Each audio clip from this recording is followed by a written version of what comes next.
I never imagined I'd end up as the protagonist in one of those nightmare neighbor stories you see online, but here we are. My name's Michael, and I've been living in Oakwood Estates for just over 2 years. It's a pleasant neighborhood, well-manicured lawns, a community pool, the whole package. Naturally, it comes with an HOA, which I didn't mind at first. That all changed 6 months ago when Patricia Wilson became president. Patricia, or Karen, as the neighborhood quietly calls her, is a woman in her 50s with a perfect blonde bob and an almost supernatural ability to spot a blade of grass slightly taller than the rest from half a football field away. From the day she joined the board, it felt like she had been waiting her whole life for a tiny bit of power. The first few months were mostly minor annoyances.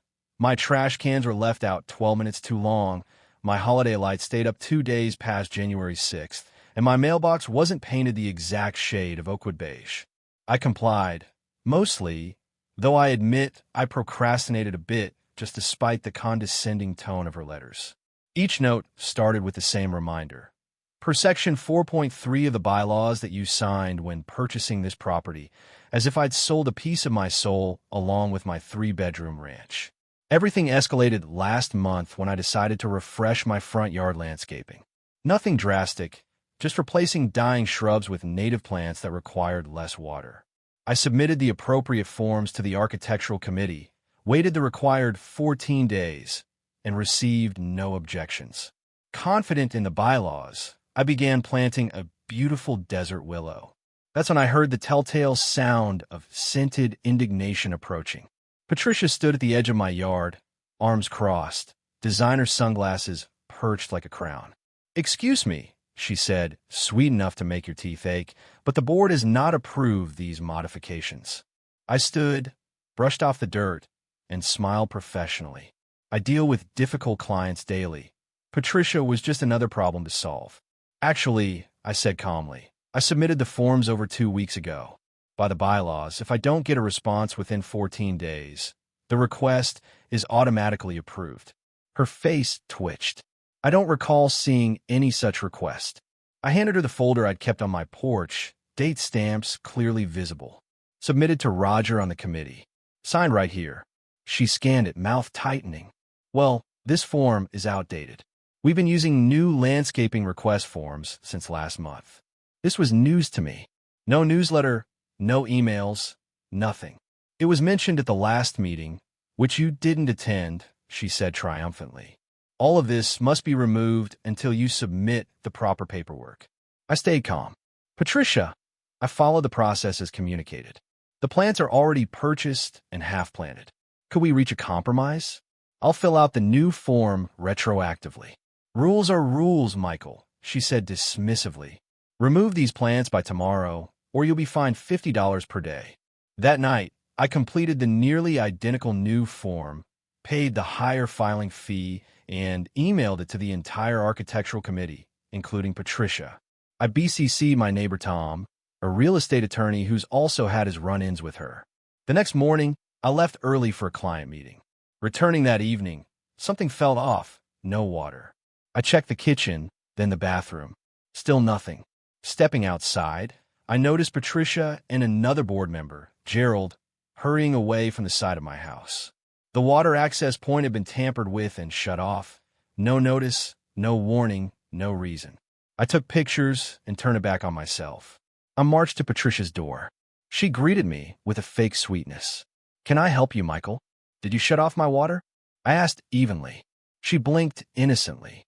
"The HOA has the right to enforce compliance through various measures." "So yes, you did," I said. "Because of the plants I've submitted paperwork for twice. Your request is still pending, and I've followed the process." Her shrug was infuriating. "We've done this before. It's perfectly within our rights." I took a deep breath. Shutting off someone's water isn't in the bylaws. Tampering with public utilities is illegal. For a moment, uncertainty flickered across her face, but only for a moment. "I'm going to ask you nicely to never touch my utilities again," I said calmly. "And I expect the board to approve my landscaping request within the next 3 business days, as outlined in the bylaws." Her face hardened. "Are you threatening me, Michael?" "Not at all," I replied with a smile. just setting clear expectations. Have a good evening. I walked home and immediately called Tom, my neighbor and attorney, to explain what had happened. He was shocked, but not entirely surprised. Patricia apparently had been escalating her tactics across the neighborhood. He advised me to document everything and promised to review the legality of the water shutoff. Next, I contacted the city utilities department to report the incident. The following morning, while finishing up my landscaping on Saturday, a utilities truck pulled up. A supervisor named Marcus introduced himself and asked about the report of utility tampering. I showed him the water access point, explained the situation, and shared the photos I had taken. "This is definitely unauthorized tampering," Marcus said gravely. "Only city employees or licensed plumbers with proper permits can access these valves. It's a criminal offense. I'll need to file a report."